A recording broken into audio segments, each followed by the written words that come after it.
आज है राखी का फेस्टिवल। तो अभी हम अपने भाइयों को करेंगे राखी, तो मैं आपको भी दिखाती हूँ। राखी बांधने से पहले हमने पी चाय, साथ में खाए ब्रेड पकोड़े जो कि बहुत ज़्यादा टेस्टी बने थे और ये मेरी भाभी ने बनाए थे, बहुत टेस्टी थे। और फिर उसके बाद में मैंने एक प्लेट रेडी कर ली जिसमें मैंने अपनी प्यारी सी सुंदर सी राखियाँ रखी, साथ में मैंने अपने गिफ्ट्स भी अरेंज करके रख लिए थे ताकि मैं फटाफट से राखी बांध के और मैं दूसरी जगह पे जाऊं, क्योंकि मुझे अलग अलग जगह पे जाना पड़ता है राखी बांधने के लिए। ये मेरा एक ब्रदर है और मैं इसको भी राखी करती हूँ, साथ में अपने ब्रदर के बेटे को भी राखी करती हूँ, और ये भाभी है, भाभी को भी राखी करती हूँ, और मैं अपने पापा को भी राखी करती हूँ। तो मैं बहुत मतलब मेरे जो फैमिली में ना लड़की नहीं है, तो सिंगल मैं ही लड़की हूँ, तो मैं सबको राखियाँ करती हूँ। तो इसलिए मुझे जगह जगह जाना पड़ता है, तो फिर मुझे बहुत टाइम लग जाता है, बहुत बिजी हो जाती हूँ मैं उस दिन। अभी ये मैं अपने पापा को राखी कर रही हूँ, फिर ये मैंने अपने भाई के बेटे को राखी करी है, जो कि उसको हल्क बहुत पसंद है, तो मैं उसको राखी कर रही थी, और वो फिर वो ना अपना हल्क भी दिखा रहा, तो मैंने उसको भी टीका किया, और वो खुश हो गया कि मेरे उसको हल्क को भी टीका कर दिया।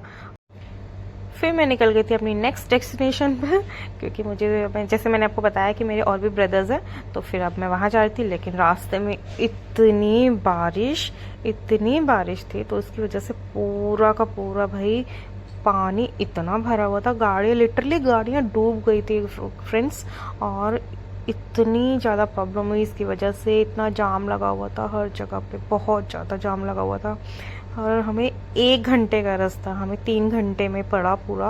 और भाई बहुत प्रॉब्लम हुई इसकी वजह से, मुझे तो वैसे भी 2-3 जगह पे जाना पड़ता है। सो हम इतना परेशान होके, इतना ज़्यादा स्ट्रगल करते कराते किसी तरह के हम पहुंच गए फिर मासी के घर पर, जो कि मैं अपने मासी के बेटों को भी करती हूँ राखी टीका, दोनों चीज़ें करती हूँ, क्योंकि उनकी भी कोई सिस्टर नहीं है, तो मैं ही करती हूँ।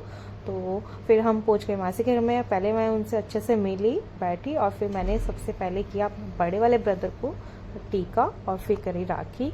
ये सबसे बड़े वाले ब्रदर हैं मेरे, तो मैंने पहले इनको राखी करी, क्योंकि हम सबसे पहले इन्हीं को करते हैं, क्योंकि सबसे बड़े हैं हमारे घर में। तो हमने पहले इनको करी, फिर मैंने करी अपनी भाभी को राखी, जो कि मैं उनके लिए बहुत सुंदर सी राखियाँ लेके आती हूँ। हर बार मैं अपनी भाभीयों के लिए बहुत सुंदर सुंदर प्यारी प्यारी सी राखियाँ लेके आती हूँ, और मेरी भाभीयों को पसंद भी है सुंदर सुंदर पहनना, तो फिर मैं उनको बड़ी सुंदर सुंदर सी देती हूँ राखियाँ।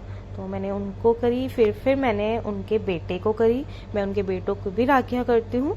तो अब मैं कर रही हूँ उनके बेटे को राखी। तो फिर मैं वो जल्दी से फिर फटाफट कर रही थी, क्योंकि मुझे आगे और भी जाना था फ्रेंड्स। फिर ये मेरे एक और ब्रदर हैं, अब मैं इनको भी राखी कर रही हूँ, तो इनको भी मैंने बड़े आराम से बिठा के राखी करी सुंदर से। तो फिर फटाफट से इनको भी राखी करी, और फिर इतनी ही देर में मेरा दूसरा ब्रदर भी आ गया था, तो फिर मैंने अभी इसको भी राखी करी। ये मेरे मामा जी का बेटा है, मैंने इनको भी राखी करी, क्योंकि मेरे को ना एक्चुअली मैंने आपको बताया ना कि मुझे सबको राखी करती हूँ, सबको टीका करती हूँ, तो फिर मैंने ही करी। फिर उसके बाद हम चैन से बैठ के मैंने पी थोड़ी सी कोल्ड ड्रिंक, क्योंकि मैं थक गई थी बहुत ज़्यादा। फिर ये मैंने खाए राजमा चावल, जो कि मेरी भाभी ने बनाए थे, और ये दूसरी भाभी ने बनाए थे, जो कि बहुत ज़्यादा यमी थे, ये भी बहुत टेस्टी थे। और फिर हम निकल गए नेक्स्ट डेस्टिनेशन पर। एक्चुअली मुझे अब जाना था अपने घर, क्योंकि पार्थ को और उसके पापा को भी राखी करवानी थी। तो अभी हम जा रहे थे घर की तरफ, जो कि इतनी ज़्यादा रेन थी, लेकिन वेदर टू गुड हो गया था, और इसकी वजह से ना ग्रीनरी बहुत अच्छी हो रखी थी फ्रेंड्स। फिर हमें बहुत मज़ा आया रास्ते में, और फिर हम घर पहुंच गए। घर पहुंचते ही हमने साध्वी आ गई थी घर पर ही, और फिर साध्वी नहीं करी, साध्वी को तो आप जानते ही होंगे, पहले मैंने मेरी व्लॉग में बताया था। तो साध्वी आ गई अच्छे से, इसने राखी करी पार्थ को अच्छे से राखी करी, उसको गिफ्ट मिल गए। फिर करी मेरे हस्बैंड को राखी, मेरे हस्बैंड को भी अच्छे से उसने राखी करी। ये सब कुछ करते करते ना पूरा रात हो जाती है, और हमारा पूरा दिन बहुत बिजी रहता है आज। सो फ्रेंड्स, हम घर आ गए हैं, अब हम करेंगे रेस्ट, क्योंकि आज पूरा दिन बहुत ज़्यादा बिजी था। और आपको मेरा ब्लॉग कैसा लगा है तो प्लीज़ लाइक करो, सब्सक्राइब करो एंड कमेंट करो। प्लीज़ ज़रूर बताना मुझे कि आपको मेरा ब्लॉग कैसा लगा। Bye friends.